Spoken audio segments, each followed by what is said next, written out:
Welcome back to Jedi Enclave. I'm Daniel. I'm Chris. And we are the hosts, of course, of the Jedi Enclave presents the Now This Is Podcasting podcast, a regular podcast every Wednesday at 6 Central, where we talk about Star Wars and other nerdy things like comic book movies and things that... Oh, you know what I forgot to do while we were eating dinner tonight? There was a new trailer for Rebel Moon. Zack Snyder's Star Wars knockoff, which I don't know how much exactly I care about it, but I saw that there was a trailer and I forgot to watch it. Maybe we'll do that during Battlefront. Anyway, this week none of that shit matters because we're only talking about Star Wars. Yeah, we're only talking about one thing today because there is Star Wars news. None of it is really that important. The important thing was that Ahsoka had its 2-episode premiere last night, and we're probably going to need as much time as we have today to talk about that. So it was girthy. Yeah. So stick around. We'll do like a 5-minute spoiler free review at the beginning, and then we'll get into spoilers. Time codes, there won't be very many for this one today. Will be in the description if you're watching this on YouTube as a part of our regular podcast, which, by the way, go check us out on YouTube, Twitch, Facebook Live. We're on TikTok. There's a Discord link. All of those links are in the description of this video. So go check that out. Make sure you click like and subscribe and share the stream. And then if you're interested in getting updates on when we're live and when we do things, there are various ways to do that on different... You all know how to use social media. Yeah. Okay, I'm not your mother. Thank you to Connor at the Star Wars Hub and Star Wars Veritas. He's our friend and we love him. Go check his stuff out on Facebook, especially if you're really tired of just like real shitty, stupid... Star Wars is woke bullshit, which I am very much tired of. After this, at 7, we're going to do some Battlefront with the boys at Gremlin Squad, where the conversation about Ahsoka will continue because there's a lot of shit. And the more, when I was going through the episode, I was watching the episode the second time today, taking notes and everything. I just started having all these questions and shit and started doing some research, and it's they might actually be setting up some real mysteries. So let's do by the way, this is a live stream. So when it makes sense, I'll take a look at the chat and we'll just answer your questions. Yeah, answer them when it makes sense. Okay, so Ahsoka premiered yesterday. Yes. It was a big fucking deal. We were planning on it being on Wednesday, but they're like, no, we're going to do it on Tuesdays. And so we're like, well, what are we going to fucking do? It turns out that this is probably better. Because it means more people have a chance to actually watch it before we spoil the shit out of it. Which means if you're here now, I mean, we're going to spoil it. Not right now. Let's do a quick, spoiler-free assessment, right? I don't know why I had to think so hard about that word. I have 2 initial thoughts. Okay. Number 1, the aesthetic of this show is incredibly Japanese in a way that Star Wars rarely is. Yeah. So many little details in Ahsoka's costume. Yeah. So much in the music. A lot of little touches lean very heavily into that samurai aesthetic. Yeah. Number 2, the music is incredible. It was really weird. I was reading some reviews for Ahsoka because some people saw it early and there were reviews a few days before it came out. And the thing that kept showing up in their reviews was, oh my God, the music is amazing. And that's generally not something that shows up in reviews because people are usually a little ignorant about the score, they like it or they don't. It's not like everyone's like, oh my God, that was so amazing. Sure. It turns out that Kevin Kiner did a fucking bang up job on this show with the music. And if you don't know who he is, he's done all the previous cartoons. So Clone Wars, Bad Batch, Rebels. Yeah. He did the music for all those. I tell you what makes the difference is that in all the animated shows, all of the music that he writes are performed by virtual instruments. And the music is good. But the sound of it isn't great. The composition. Right. It's just that the performance is robotic because it is. Yeah, and it sounds a little bit like a video game, which is fine. It's just because that's what it is, and it's cheaper to produce it that way. They hired real musicians to do the music for the show. You can tell it sounds amazing, and I think 4 different times throughout my notes, I'm like, oh my God, this music is so fucking cool. Yeah. The VFX look way more polished and put together than Kenobi or parts of The Mandalorian. And like I would be interested to know which parts of these were filmed on location, and they surely use the volume. Definitely, like some of the places where the story takes place, it would make sense to do it there, right? But I would bet that there are places too that maybe were filmed on location. All of it looks very, very good. I was talking to my partner John last night after we watched the second episode, that there's in Kenobi, there's that episode where they go to the Inquisitor fortress to rescue little baby Leia, right? And they get caught because of course they do. And those air speeders like show up to save the day, and how crunchy and janky the VFX look. It was like really distracting and kind of weird. There were several action sequences that relied on VFX very heavily, and it looked fantastic. It looked polished and so amazing. And it's visually, with the exception of Andor, because they didn't rely on a lot of that stuff in Andor. A lot of it was organic things happening on the ground, and there'll be a TIE fighter every once in a while, and with the exception of that one episode with that crazy stellar phenomenon that happened, a lot of it is just like, it was filmed on location. Yeah. We went to actual places in Ireland or England or whatever, and just put up cameras and had actors act. I've seen people say that this is the best Star Wars show, period. It's too early for me to say whether or not I like it more than Andor, because I loved Andor. Like I really loved it. And I really loved the second season of Mandalorian. So I'm going to wait until it's finished before I make a proclamation like that, because they might fumble it at the end. I hope they don't. I'm not saying that they will, but it's possible. I don't want to, put myself on the spot. I think so far it is extremely good. I also want to take a moment to just mention the actors in general as something I really enjoy. All the actors who are recasting as characters from like Rebels and whatnot, they're all doing fantastic. Our new mysterious red lightsaber people. I want to shout out the Apprentice in particular. Like that actress does she does an incredible job of just having this intensity in her face and her body that really she doesn't fuck around. Also the first episode was dedicated to Ray Stevenson, who of course died not too long ago, and it's now that I've seen him, like his full role in the first couple of episodes, like the dude did a great fucking job, and it's so good. And the fan reception for so on Rotten Tomatoes, it's been doing really well.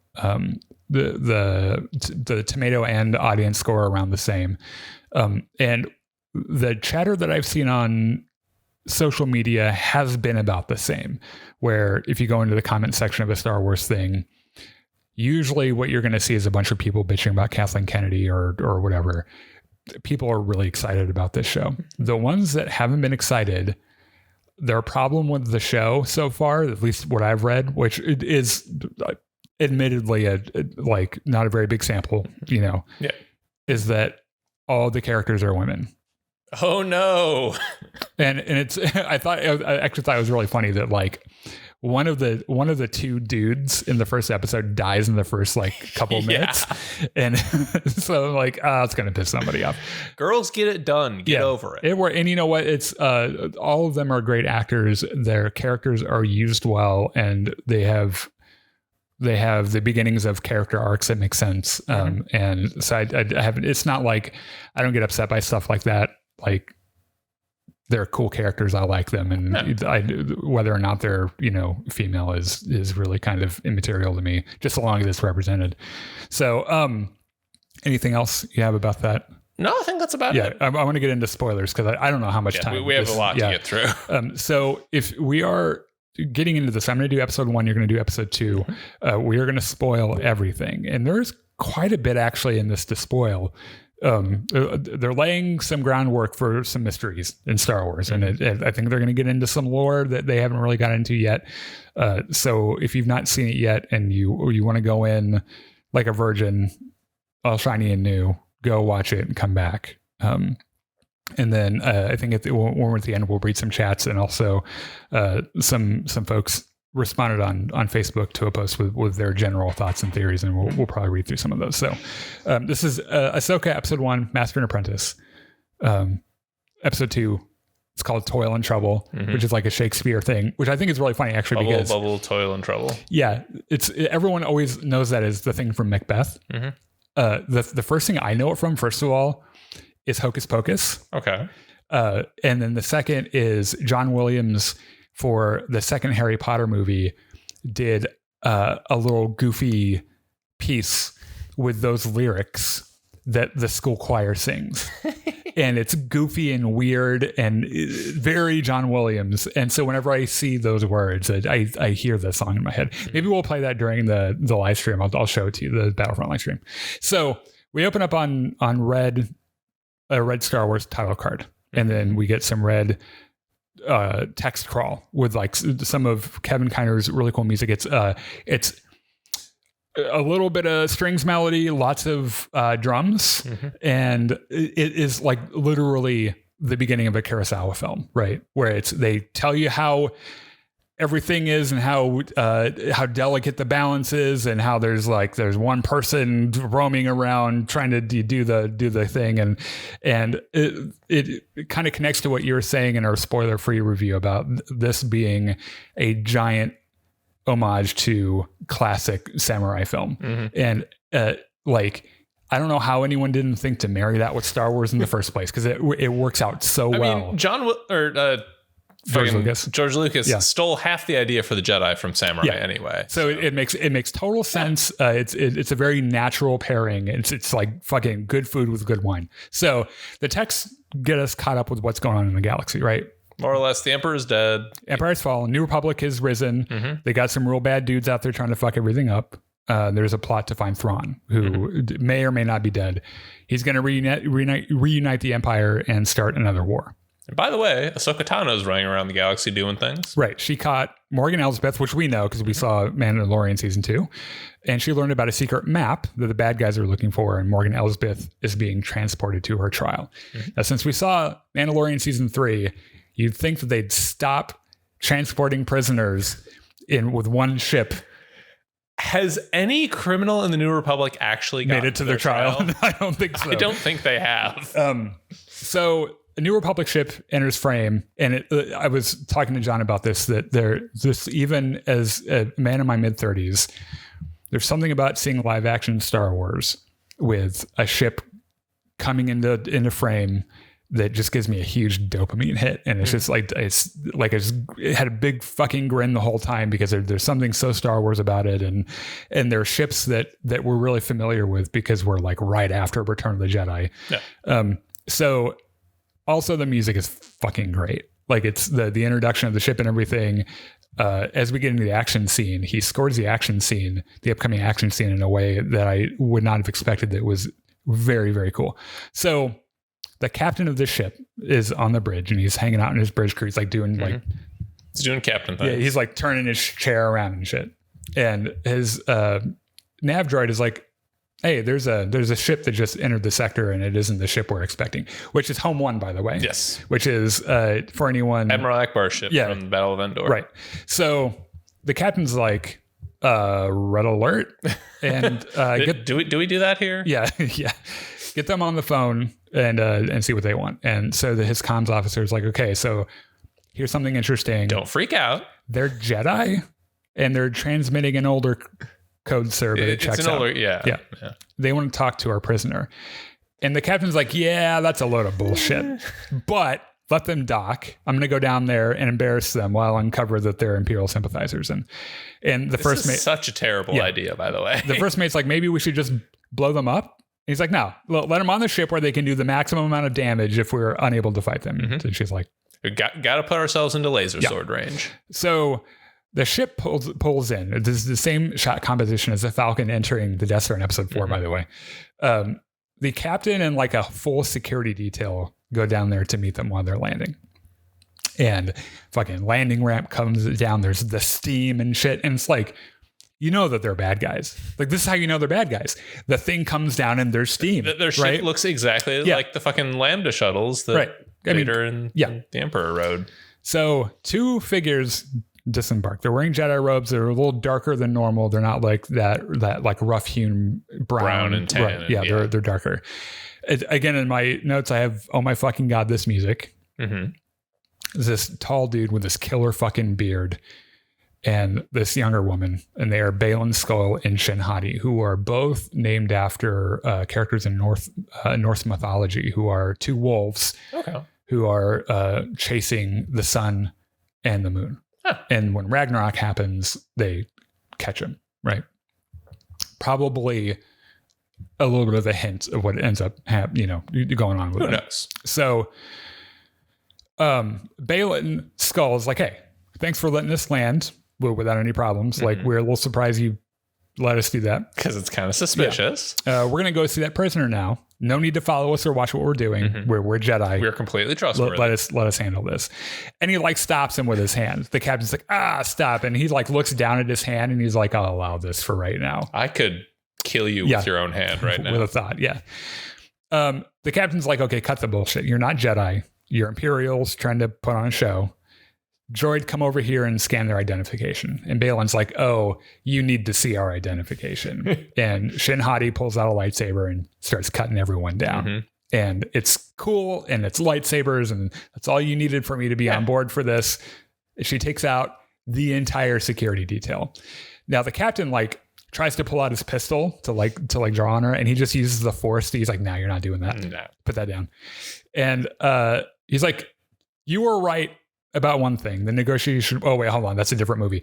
We are not Jedi, and fucking skewers him with a lightsaber. Mm-hmm. And he's like, yeah, we're not Jedi. And the captain's like, I knew it. And he dies. So on the bridge, the first officer is getting security reports of the attack. And she's like, God damn it, I knew this was going to happen. Right. And they're going to the detention level, and like one of the bridge officers hands her a gun. She's like, you're going to need this, dude. So, yeah, we're probably fucked, by the way. She's like, how many targets are there? And the guy in the comm says 2, but they've split up. And she's like, oh shit. And like turns around and the door opens and there's Shin. And she just starts killing everybody. Mm-hmm. That's what she does. They're both very good fighters. Yeah. Good for them. So she shows up, kills everyone. Baylan Skoll is having his hallway scene in a different part of the ship, mm-hmm. right? He's so big. He's built like a fucking brick. Yeah, it's terrifying. And there's something... has the physique of a refrigerator. Yeah, and there's something about how he moves. There is no ornamentation in his movements. Yeah. It is just no nonsense. Like, there aren't any fancy twirls. He doesn't like flourish his lightsaber. He's just cutting people down. Very practical. Yes. The music here is really cool because you would expect some kind of Hans Zimmer horns and dread brass sections and shit. And it's just strings and a solo piano. And it's like, that's pretty fucking cool. Like a really good expectation subversion because even John Williams probably would have put a little bit of crazy in that.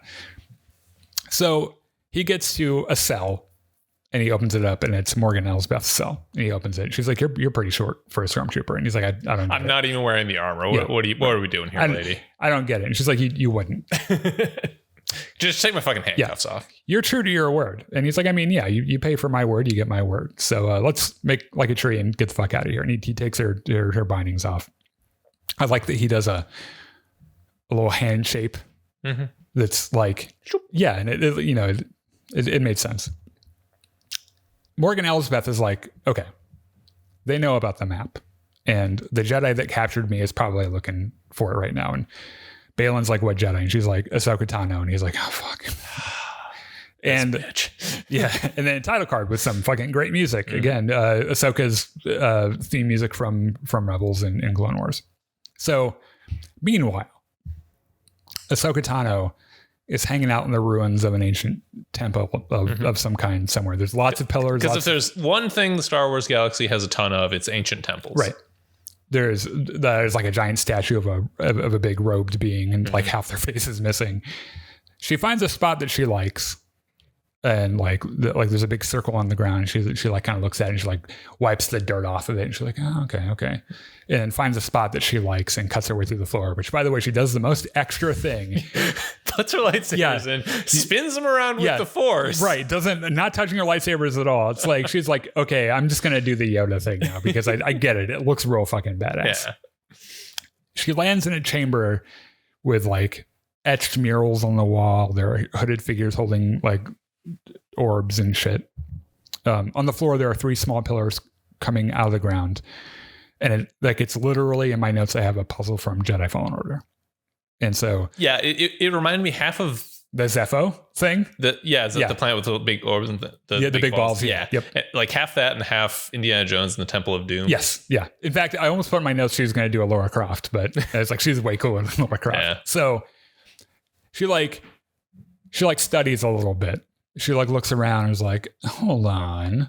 And then she starts fucking around with the pillars and she solves the puzzle, which by the way, if they would have done the Jedi Fallen Order thing, she would have walked around in a circle like me in the game 7 or 8 times and like, I wonder what this does. And some trial and error and shit. Yeah. Ahsoka doesn't need it. She just figures it out. Because she's good at that. Yeah. And she's like sensing it with the Force and she's like turning it and she's like, oh, that kind of makes sense.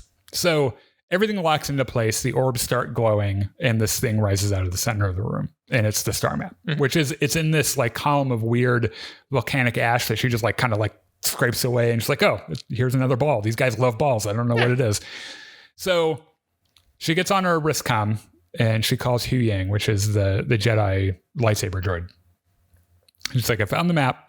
Let's leave and hit a McDonald's on the way out. And Hu Yang isn't like able to answer. Like he said something about them being jammed. Yeah, communications are being broken up. And so she's like, well, that's kind of weird. Well, fuck, that means someone followed us here. So she jumps out of the hole and there's just, and this is so Kurosawa. She jumps out of the hole, lands, and there's just like a guy standing there. It's like it's not a guy, it's an HK assassin. Yeah. His fucking cape's like blowing in the wind and shit. And she's like, it's a little early to be kicking people's asses, but what are you doing here? And he like walks toward her and she's like, all right, take another step and I will fuck you up. And he's like, give us the map. And Ahsoka's like, what do you mean us? And now she's surrounded by like by 5, 6 droids. And she's like, do you have any idea how many droids I've killed in my life? And they don't care. They don't give a fuck how many droids she's killed. So she does this cool thing. It's this really smart fighting thing where she jumps back into the chamber that she was in and starts cutting the floor out from underneath the droids. I want to mention something here, actually. Like her lightsabers, one of them is a little bit shorter than the other. Yeah. In Japanese sword fighting, samurai traditionally carried a long sword called the katana and a shorter sword called the wakizashi. And this is yet another instance of them leaning into that aesthetic. Yes. Yeah, we also talked about her costume a little bit, about how her bicep and forearm wrappings are just the wrapping of a katana hilt and everything. Like her boots have the big toe split toe, off. Yeah. Yep. So she like takes out half of them into the chamber and then she jumps back out and starts cutting them down and then finally the droid's like, yeah, I'm tired of this. Fuck it, we're just gonna blow ourselves up now. Initiate self-destruct, and she gives this look like, oh fuck. And like my initial thing was like, okay, like she like is sprinting away. Yes. Like far away. Yeah. And it's like, how big do you expect this explosion to be? So she starts running and she calls Hu Yang and she's like, where the fuck are you? And he's like, I'm right above your position. I'll sit down, I'll pick you up and we'll get McDonald's. Let me just land and pick you up. And she's like, no, you cannot do that. Keep flying, put the ramp down, I'll just jump right on. And the bombs go off and create this insanely enormous explosion, like destroys the entire fucking area. It's like a nuclear blast. Yeah. It's crazy. So Ahsoka jumps on the ship and they get away. She goes to the cockpit and is like, where the fuck were you? And he's like, I was at a safe distance because what you were doing is fucking crazy.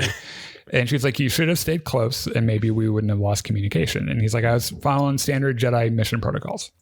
And she's like, yeah, it's stupid for a couple of reasons. A, the Jedi don't exist anymore. And B, I need someone to watch my back. And Hu Yang's like, no, you see, that's supposed to be your Padawan's job. And like does a little wink. And she just like kind of ignores him. And she's like, okay, good news, I found the map. And Hu Yang's like, how did you get Morgan Elsbeth to tell you the truth about where this fucking thing was? And she's like, not by following standard Jedi protocol. And he's like, Did you torture that woman? Did you break the Geneva Convention? Yeah. Like, should I be reporting you for war crimes or something? So they get a call from Home One. There's been an incident. They need Ahsoka to come by and check it out. So they arrive where the attack happened in the first scene. And like the prison ship's been scuttled and is like floating there with shit like floating off of it. It's not doing well. Yeah. They land on Home One, which again is like some great Return of the Jedi nostalgia every time I see that ship. They have a scene a little bit later on in the briefing room that they have in the movie where, you know, Luke shows up and it's like, I'm back, bitches. So Hera meets Ahsoka on the ramp. Hera looks great, by the way, in live action. Totally buy it. The actor that plays Hera, I think, is married to Ewan McGregor, by the way. Oh. I'm pretty sure I'm right about that. I can't remember. Does a great job. So Ahsoka's like, Hera, you old green broad. And she's like, you can't just call people green broads. But also... So I was like, you can call me an orange broad. It's fine. Anyway, someone stole your prisoner.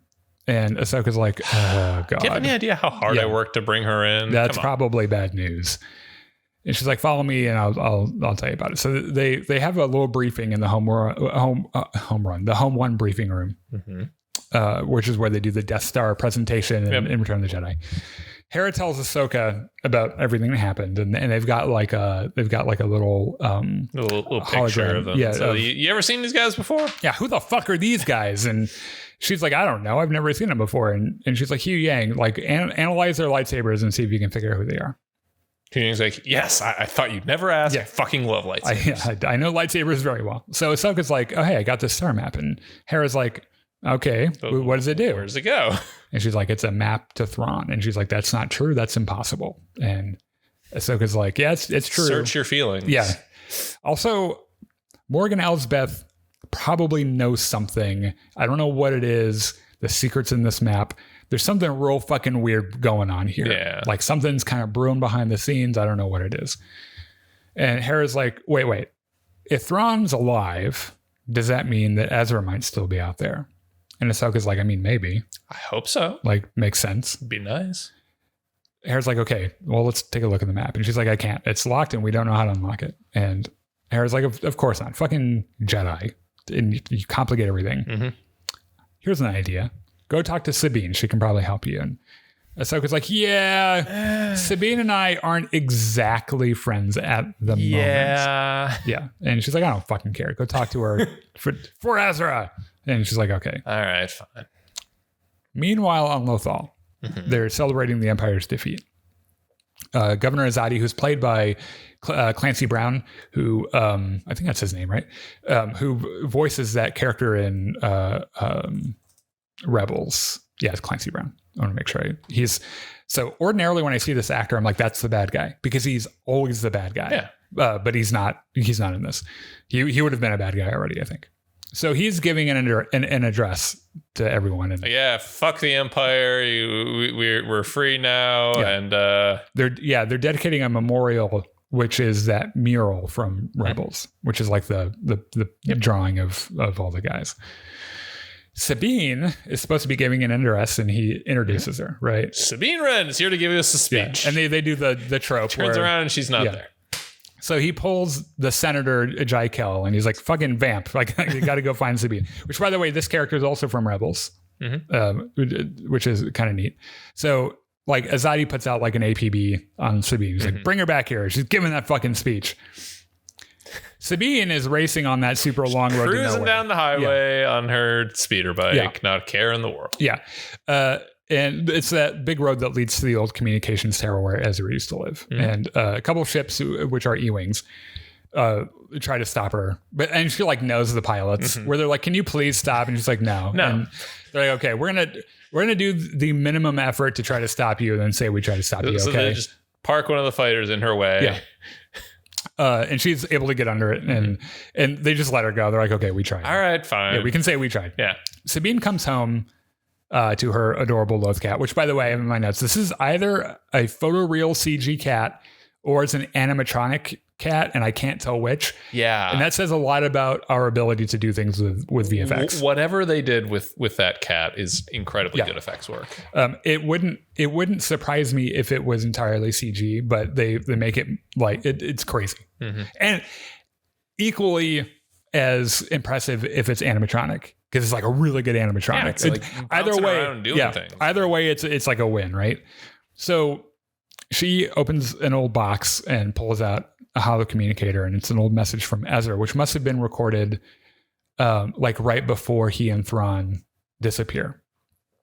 And he's like, as a Jedi, sometimes we have to make the decision on all scan, which is like one of the things from the trailer. Yeah. Also, I have in my notes, did Ezra just friend zone Sabine? Because he's like, I always thought of you as a sister. Yeah. Which is funny because I always got the impression that he wanted to fuck her very badly. And there toward the end, she maybe wanted to fuck him back. And like, I thought maybe there's like a thing happening there. But he's like, I love you like a sister. And she's like, oh, God damn it. So back at the exploded temple, Baylan and Shin are hanging out with Morgan Elsbeth and an Inquisitor called Marok. She's like, a fucking nuclear blast went off here. What the hell happened? So Shin is like, what is this place? And Morgan Elsbeth says it's an ancient temple my ancestors, the Night Sisters, built. And Sabine's like, witch! You're a witch! Which is a witch? Burn her! So Baylan's like, okay. So from what I can gather on the very little evidence that's now here, the Jedi has the map or it was vaporized. And and Morgan Elsbeth is like, nah, she has it. Fate has decided our next move. Also, send your apprentice to Lothal. And she's like, walks off. And Shin's like, she's bossy as fuck and a witch. Like, I don't trust her. And Baylan's like, do what she says. Ahsoka Tano's former apprentice lives there. Go find Sabine Wren. Yeah. And so she does that. Meanwhile, Sabine is having a bad dream. Mm-hmm. And it seems like it might be like a little premonition. Like she wakes up and says Ezra. Mm-hmm. And a button on her computer is beeping because Ahsoka has arrived in her ship. Which, by the way, the ship is an old Republic ship that Jedi like you would use on missions and stuff, which I think is kind of cool. She's just like, yeah, I'm just a Jedi now. I don't even have to hide it anymore. So Sabine goes into town and finds Ahsoka, and it's very awkward. It's very tense. It's also awkward because the governor's there, and he's like, he doesn't know what's happening. Gives that speech, and she's like, was that? I thought it was tomorrow. Sorry, I didn't know what it was.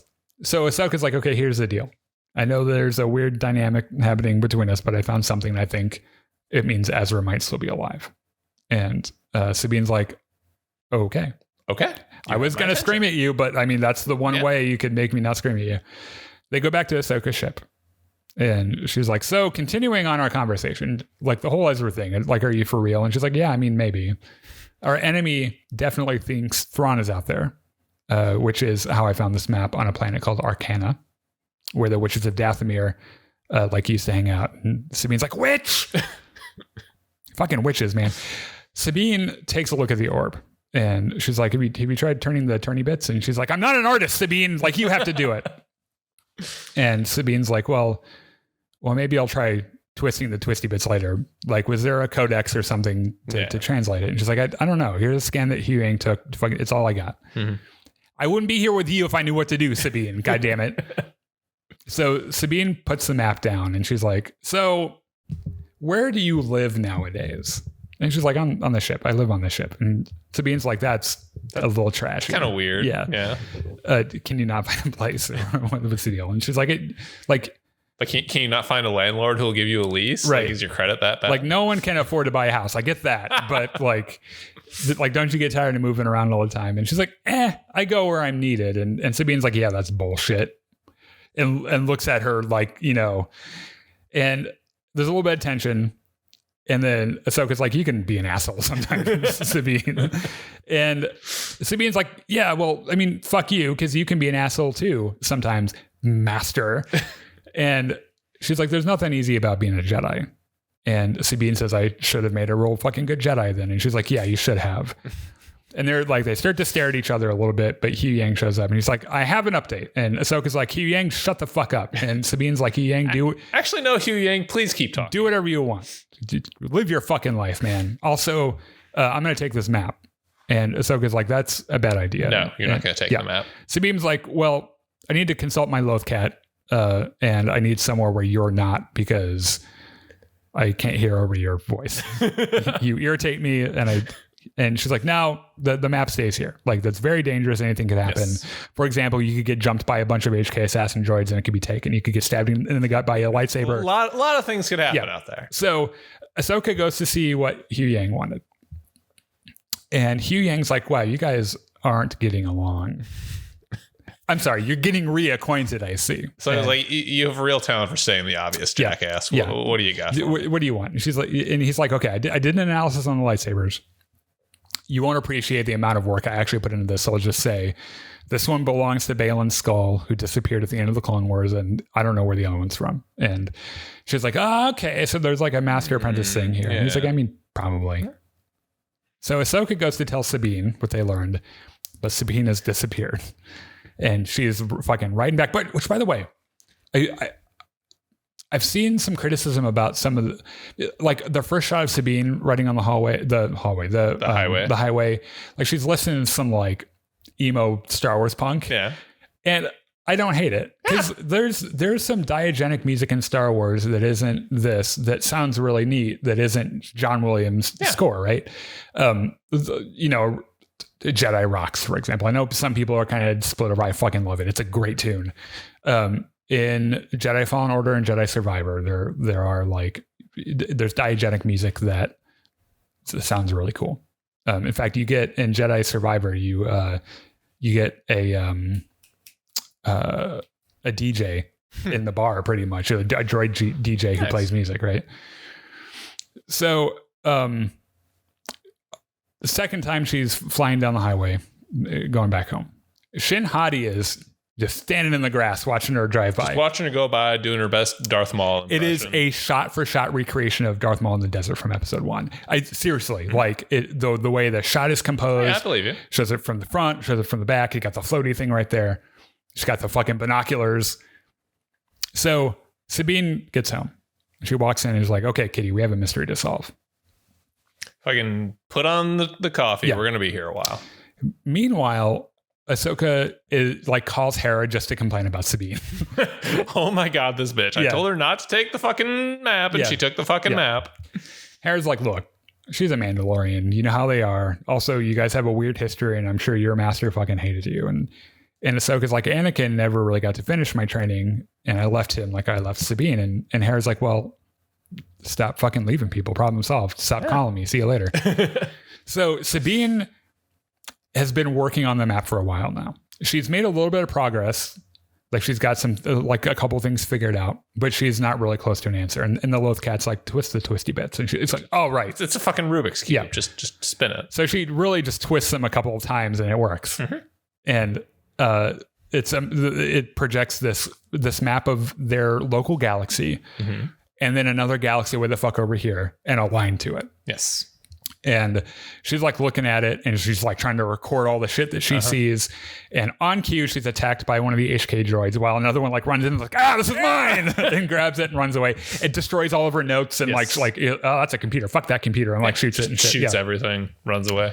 So she like tries to fight him off, but the one with the map gets away. And so she runs back into the apartment and grabs Ezra's green lightsaber. She gets on the phone, is like, Hugh Yang, exactly what Ahsoka said was going to happen. Yeah, that's happening. And she chases the droid. She gets downstairs and she runs into Shin Hati, who's just standing there in like a pose. She's like, I thought you'd be coming down here. I took a second to like compose myself. I just wanted to make sure that we had the right, Rubik's sphere here. And they have a duel. Mm-hmm. Shin whoops her ass, stabs her through the gut, and they get away with the map. Specifically stabs her in like the side of the gut, on like a kidney or something. Yeah, like through the colon, probably. It's not like the right through the middle where she might get to the spine or something. Yeah. So Ahsoka finds Sabine right before she loses consciousness, and the episode ends.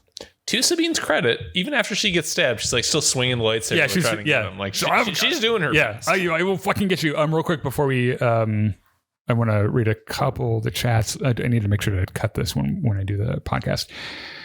Jimmy says, makes more sense than Kenobi. That show broke a few canon things. I don't know if it broke canon things. It did. There were things in it that I didn't love though. One thing I can say is to understand the Ahsoka series, you have to watch the Clone Wars movie every season of the. I don't think I hate to be disagreeing a whole bunch. I think they've carefully crafted it so you don't have to be an expert on that kind of stuff and still kind of enjoy it. Clancy Brown, aka the voice of Krabs from SpongeBob, also one of the serial killer from the Dexter revival season, True Blood or whatever the fuck it is. He's great. Jared says hello there. Hello there. All right, episode 2. Let's go. Episode 2 titled Toil and Trouble. Cue your John Williams thing. We're going to listen to that later. And then you'll never have it out of your head. Yeah. So we fade in like a white screen and Ahsoka is standing in Sabine's hospital room and like using the Force to like listen to her dreams. And it's like a psychometry thing, like Cal Kestis and, you know. So Sabine's having a really bad dream. So Ahsoka's like, all right, just wake the fuck up. I don't want to listen to you anymore. Sabine's like, okay, look, don't get mad, but they took the map and I kind of unlocked it before they did, so they kind of know what's going on. I love this moment where Ahsoka like slowly closes her eyes and she's like, "It's such a teacher thing. Like, I want to scream at you, but I know." It's like, remember when I had that conversation when I said if you took this thing, some HK droids were going to attack you, you're going to get stabbed through the gut, and everything was going to go to shit. Well, here the fuck we are. So like, she's like, okay, so like there was this line connecting our galaxies. No, so I was like, okay, do you know where it starts? Did you keep any notes? And Sabine's like, that they kind of destroyed all my notes. I tried to, and the dog ate it. Yeah. Ahsoka's like, okay, I guess I'll have to go clean up your mess. And Sabine's like, I'll come with you. And so I was like, no, you actually helped quite enough. Yeah, just what she said was, you've done enough. And I was like, damn, like Jesus, it's spicy. Like she has a hole through the gut. You don't have to put a hole through her heart, for fuck's sake. So we go to this ominous planet with like gray skies and like red trees and stuff. It's really cool looking. Baylan and Shin's shuttle comes down and lands right next to this like weird stone circle. Like these Space Stonehenge, obviously carved stones that are standing in this circle. Yeah, the first thing that I said when I was watching it with John last night was like, this kind of looks like the Seeing Stone from Tython. Yeah, that was my first thought too. Yeah. So Baylan like walks up and like takes the map and like puts it on this little pedestal in the middle, and it like spins and there's like the sound of some gears shifting and stuff. He's like, yes. Go call Morgan, tell her we found the thingy on Cetos. And the Shin goes off to do it, and then we get the title sequence with more cool music.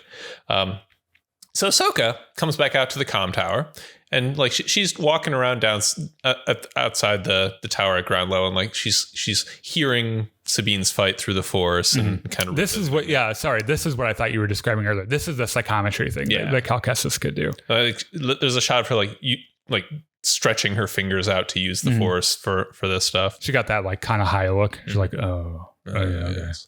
So she goes up to Sabine's room, and like outside, like Sabine's cat is there kind of like hissing at things. Not going inside, like I'm not going in there. And Ahsoka just kind of like bends down like she's gonna pet the cat for a second, then just kind of looks at the cat, looks back in, gets up, and she walks in, and she like looks around, says, yeah, all the stuff's been blown up. She like touches the communicator with Ezra's message, and she kind of smiles for a second. And then an HK droid just drops from the ceiling. It's in frame for a while. Yeah. Like it kind of like drops down from the ceiling, and it's really kind of creepy. And like the first time I saw it, the first time I watched it, like I saw something moving. I was like, ew, what the fuck is happening? Yeah. So Ahsoka just cuts the droid's head off. It's like, she's totally ready for it. Yeah. Like, I'm so glad you were here. Like I was expecting this, and I'm still so happy. Cuts the head off, fucking clanks to the ground. So Ahsoka takes the head back to Sabine, and Sabine's like, okay, well, you know, the good thing about this type of droid is that they're very, very tough. So I can do some technobabble shit and like hook it up to a wire and like scan its memory core to find out where it came from. Hook it up to my Raspberry Pi. The only downside is that it might blow up. And we're in a hospital. So Hu Yang's like, you should definitely not do the thing that makes it blow up. Hera's like, you should definitely do it. I like how Hu Yang's like, that's fucking stupid. Why would you do that? Oh, and Hera's on the on the call with him Hera's too. on a hologram. Yeah, she's like, I don't fucking care. I'm not even there. Go ahead, do it. So Sabine does it, and like right before the droid's head is about to explode, she figures out that the droid came from Corellia, which is very suspicious because that's where New Republic shipyard is. Like it's supposed to be Republic territory, not Imperials or whoever the fuck is up to this. I like how Hugh Yang is like the voice of reason, is the one that pulls the plug before it explodes. The adult in the room, yes. So Hera and Ahsoka are like, all right, we're going to Corellia. We'll get to the bottom of this. And Sabine's like, hey, I can go too. And Ahsoka's like, no, you need to stay here and recover from being stabbed in the kidney. And also, I don't like you very much. Yeah. So before they go, Hera's like, Sabine, good job. Yeah. Like, even though you actually kind of fucked this all up, but still, like you tried. Yeah, you fixed it. Yeah. Like, you and Ahsoka need each other more than you know. And Sabine's like, fucking tell her that. Yeah. And Sabine's like, Hera's like, no. Like, she'll figure it out. Yeah. Also, I'm not your fucking marriage counselor. Figure this out. Yeah. Be an adult, Sabine. So back on Cetos, Morgan arrives and looks at the map. Baylan says, this fucking stone circle, like the Jedi never built this. Who the fuck did? Morgan's like, an ancient people from a distant galaxy. Yeah. Which first indication that there's some weird shit happening. Yes, there's because something very strange going on. There have been tons of weird species throughout canon and legends that people don't know very much about. They're very mysterious. Mm-hmm. None of them are from outside of the local galaxy.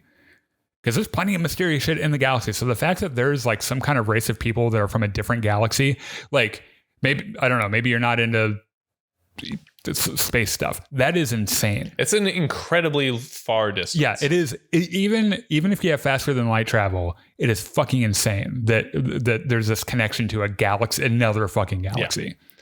So Morgan does some weird force stuff and the map starts to flow and there's like some green fire underneath it. Yeah, she does the Night Sister magic on it. She's like, ooh, witchy. The map starts glowing and she's like, hey, you want to see something cool? And Baylan's like, I guess. So she like lines up the destination galaxy with one of the stones. Like the line comes out and connects them. And she's like, yeah, everything fucking. So this is where we are. And over there, that is where Thrawn is. That's where we're going. Yeah. I love like the look on Baylan and Shin when like all the shit's coming around them. They're like, oh, I mean, it's like you're at the planetarium. Yeah, it was exactly like the planetarium. Yeah. So Baylan's like, oh, the pathway to Paradea. Morgan's like, yes, you've heard of it. And Baylan's like, yeah, it was a fucking fairy tale he told us at the Jedi Temple. Yeah. Well, fuck you. It's not real, is it? Like, don't get me wrong. As long as your checks keep cashing, I'm here. Yeah. But like, this seems kind of silly.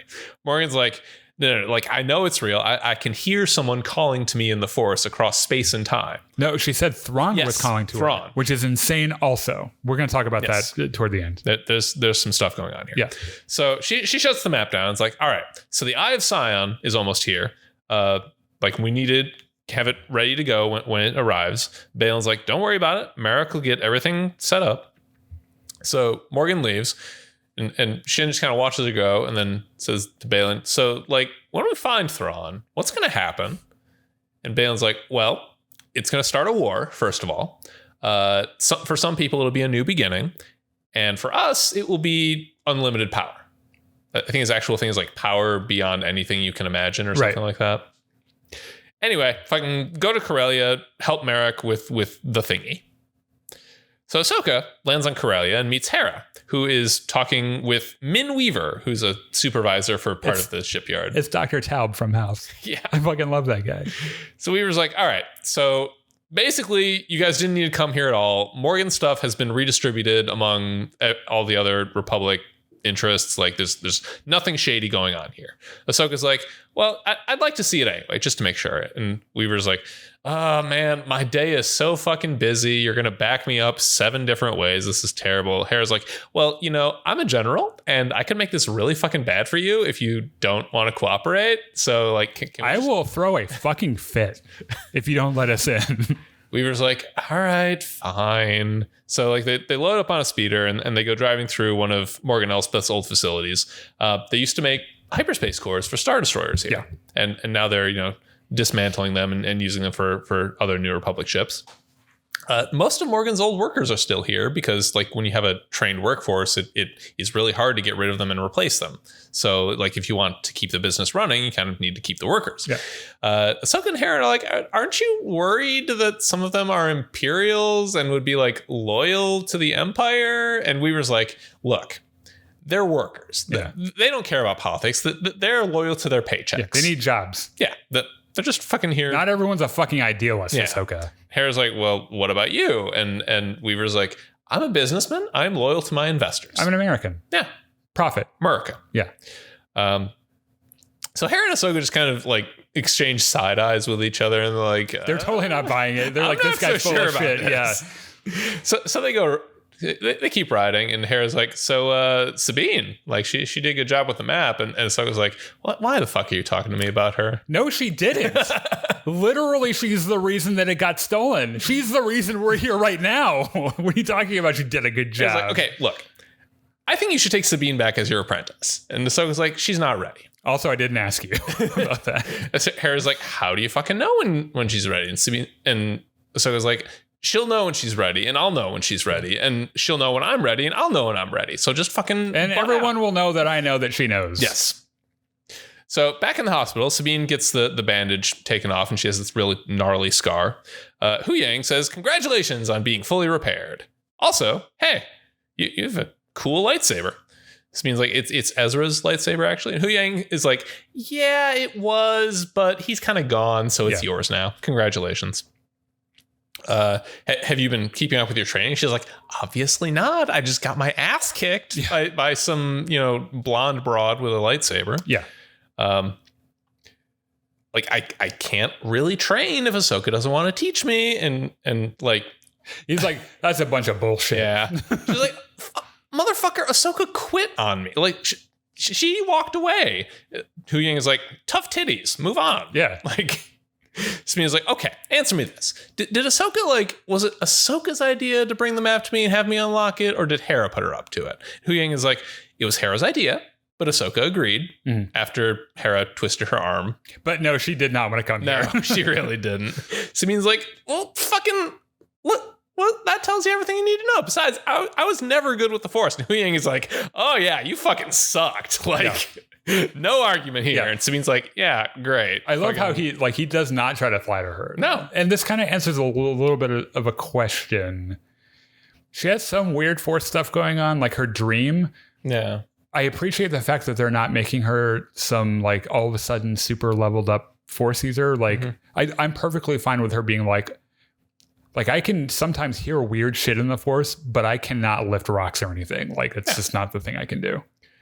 So Sabine is like, all right, great. Then I'm not going to waste Ahsoka's time. Hu Yang is like, well, really, you're only wasting your own time. Now fucking take this lightsaber and go cut a bitch. Get off your ass and go do something, Sabine. Back on Corellia, Weaver shows Ahsoka and Hera into the command center and is like, yeah, we do all this business stuff here. It's real great for business. Business! And Hera looks out the window and says, is that a hyperspace core? And Weaver's like, why, yes, it is. And she's like, it's really fucking big. That's the biggest hyperspace core I've ever seen. What the fuck does it go into? He's like, yeah, it was originally meant for a super star destroyer. And Hera's like, the New Republic doesn't use anything that big. Like, why do you have this? Weaver's like, all right, just let me look it up. This guy's such a dick. Goes through his iPad and he's like, yes, I figured it out. The answer is classified. Yeah, which he knew from the fucking beginning. Hera's like, bitch, I'm a fucking general. You fucking unclassify that right now. If she would have had glasses on, she would have taken them off and been like, excuse me. Weaver's like, all right, fine. Protocol droid, fucking get over here. Let's just fucking unclassify this.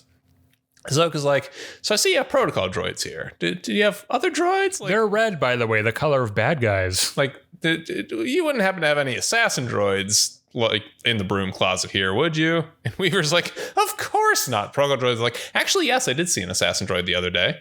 And Weaver's like, shut the fuck up, dude. Which, by the way, you think it'd be really funny if one of these guys had a golden arm and they're like, oh, you didn't recognize me because of the golden arm.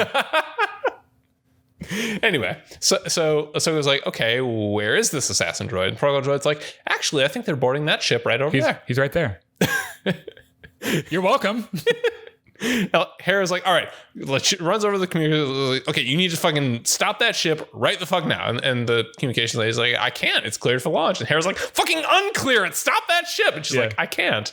And like, my fingers don't work. I don't know what to do. Hera's about to blow a fucking blood vessel when one of the dudes stands up, pulls a gun, yells, for the Empire, and starts shooting. Immediately gets his shit right. Yes. Ahsoka and Hera just kill everyone in the room except for Weaver, who is like hiding behind the protocol droid.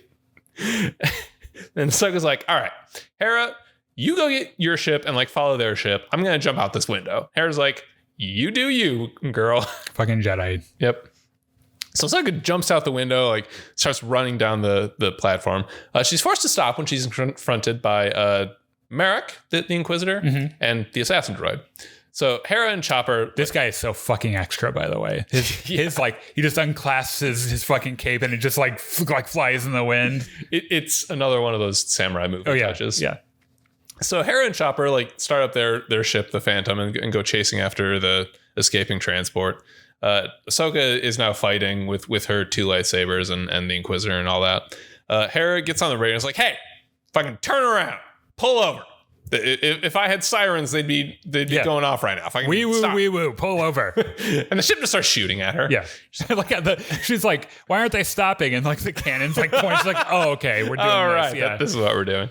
So it's like, hey, Chopper, get ready to do the thing. And Chopper like complains about something. There's a whole thing about him trying to find the tracker and shit. Yeah. So, like he goes digging through his stuff and finds the little tracking. Dave Filoni voices Chopper, by the way. Oh yeah. So like she gets up close and like she doesn't want to shoot the ship down because like there'll be wreckage in the city and it would kill people. Which, by the way, Chopper is like, just shoot it down. And she's like, I can't because it'll kill a bunch of people. And Chopper's like, who the fuck cares?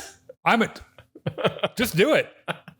So like they get up into orbit and right before the transport's about to escape, Chopper like throws the tracking beacon, which there had to have been a more efficient way to do this. Like, yeah, it's a little ridiculous because she does like a maneuver over it. And he like spins his arm up and everything. And then he look, speaking of extra, I don't. You don't like Chopper. I don't get why people like him so much. I was watching a video about this episode today. I can't remember who it was, but they were talking about how it's the perfect comparison. In Parks and Rec, there's this like miniature donkey called Little Sebastian that everyone in Pawnee is like crazy about. And like the one guy who's not from Pawnee doesn't get it. He's like, I don't understand why people are so crazy. Yeah. And at the end, he just pretends like he's crazy about it. But he's like, I don't get it. I do not understand why everyone likes Chopper so much. Oh, well. Anyway, so Ahsoka is still fighting. Like she kills the droid and the Inquisitor like turns on his other lightsaber blade. And he's like, look, it spins. Like they're fighting. And then he gets like a call on his wrist phone. He's like, okay, time to go. So he throws his lightsaber and like Ahsoka has to dodge it and they're running. And like Shin's ship comes down and shoots a whole bunch. And like the Inquisitor jumps onto the ramp. It looks fantastic, by the way. The action looks so good. And Ahsoka is just forced to just kind of watch as Merrick and Shin are standing on this ramp. And then like Merrick sticks his hand out and Ahsoka just kind of like turns. Casually like, oh, don't even. Casually steps to the side and the lightsaber goes back to him. She's like, you don't think that when you threw that and it didn't immediately come back and knew it was going to happen here. Yeah, come on. So Ahsoka watches them fly away. I fought in the Clone Wars, you son of a bitch. Hera calls her and Ahsoka's like, please tell me you have good news. Hera's like, yeah, good news. Like we're tracking that ship. We'll know where the hyperspace core goes. Back on Lothal, Sabine goes home to the comm tower and starts pulling out all her old Beskar armor. Mm-hmm. And the last thing she pulls out is her helmet. And then she has this very very personal ceremony where she like puts the helmet down on this little almost altar raised thing. Like she has a knife next to it. She picks up the knife and like cuts her hair very ritually. Also extremely samurai, which very also symbolic, yeah. Another samurai thing. I was like, she's not committing seppuku, is she? No, of course not. Because she's lost her battle. She wouldn't have pulled out the armor if she was doing that. Yeah, she would have. Yeah, I mean, sure she would have. Yeah, maybe. That would have been a little dark for a kid show, I think. Just a little bit. That's a ritualistic suicide, just in case anyone was wondering. So Hera and Ahsoka are back in the port. They're watching Weaver get led away in handcuffs. And Hera's like, dude, how are all these people loyal to the Empire? Like, the Empire is fucking terrible. The Empire sucks. And Ahsoka's like, yeah, but they paid really fucking well. Yeah. So that's all these people care about. Hera's like, all right, look, Chopper is working on tracking that ship. I'll fucking call you when we figure it out. And Ahsoka's like, all right, cool. she goes back to her ship and she has a voicemail. Well, the hologram mail, but she presses the button and it's Sabine in her full armor being like, I'm ready. Yeah, let's go. Let's fucking do this. And Ahsoka's like, fine, I fucking guess we're ready now. I guess that's what we're doing. So Sabine is back at the mural looking at things, and she reaches out and touches Ezra's face, and it's real touching. Ahsoka. That's a funny joke you just told. Yeah, thank you. So Ahsoka gets there and she's like, hey, nice haircut. And Sabine's like, yeah, thanks. I did it myself. Yeah. Did it COVID-19 style. Huyang is like, oh, yes, by the way, Hera called. We're going to Cetos in the Denab system. So they all get up and go up into orbit. And Ahsoka's like, all right, fucking, there's the hyperspace handle. Pull the lever, Padawan. Sabine's like, oh, we're doing this now. Okay. Big eye roll. Yeah. So back at Cetos, the Super Star Destroyer hyperspace core arrives. And there's this gigantic, like, ring hyperspace ship. ring. Yeah. Yeah. Which, like from episode 2, the Jedi starfighters had those hyperspace rings. It's like that. Yeah. So this is the Eye of Sion. So Morgan is on the bridge of the Eye of Sion, and she calls Balin and Shin, is like, all right, look, we're almost ready. We just got to get this last part installed, and then we can go fucking find Thrawn. It's going to be great. Balin's like, all right, sooner the better. Morgan's like, oh, what's wrong? Are you scared of Ahsoka? And Balin's like, yes. In fact, I am scared of Ahsoka. She's got 2 lightsabers. I only have 1. I can't compete with that. Shin is like, look, dude, it's fine. We got away clean. There's no way Ahsoka could have possibly tracked us. There's no way that an annoying little astromech droid could have thrown a tracking beacon that is magnetized to the top of the ship carrying the Super Star Destroyer hyperspace core. Yeah. There's no way. Balin totally just crosses his arms like, yeah, okay. I bet that's exactly what happened. Balin was like, look, Ahsoka's presence in the Force is very elusive, but her determination, I can feel from a million miles away. Like, she is coming after us. And it's even worse because I don't know what direction she's coming from. Like, there's not a whole lot we can do here. Morgan is like, all right, then just fucking kill her. Balin's like, it's going to be a shame. There's so few Jedi left. And I didn't say she wasn't cool. Morgan's like, quit being so sentimental and go fucking kill her. Come on. Just fucking do it. So she hangs up, and that's the end of the episode. Yeah. Okay. So I have a whole list of questions that we're going to move to the Battlefront segment. Yes. Okay. So we're going to reset here, go and play some Battlefront with our buddies.